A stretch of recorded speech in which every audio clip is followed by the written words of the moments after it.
Le destin des Palestiniens est scellé ce jour-là, le 11 novembre 1947.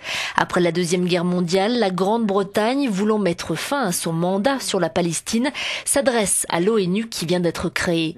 L'Assemblée générale décide la partition de la Palestine et ouvre la voie à la création d'un État d'Israël sur 56% du territoire. Was adopted by 33 votes, 13 against, 10 abstentions. Les Arabes de Palestine et les États arabes n'acceptent pas la partition qu'ils considèrent injuste. La guerre éclate encore sous le protectorat britannique.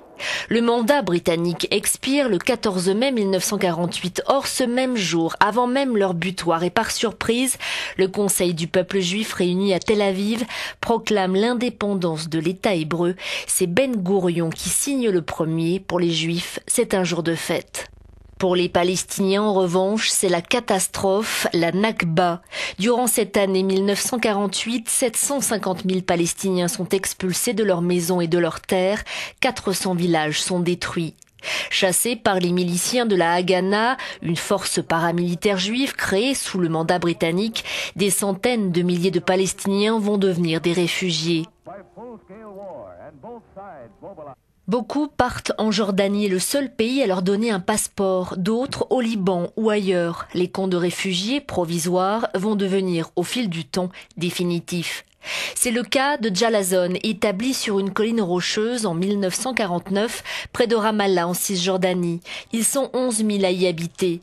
Ibrahim Mahmoud avait 17 ans lorsque sa famille a dû fuir la ville de Lida. Aujourd'hui, à 83 ans, il se souvient.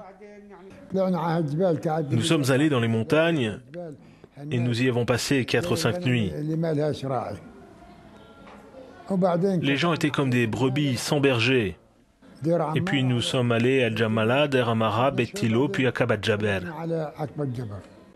Mais malgré les décennies écoulées, Ibrahim ne renonce pas au retour.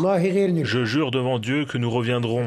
Nous devons rentrer, juifs ou non juifs, peu importe, c'est l'Amérique qui nous a mis dehors, pas les juifs.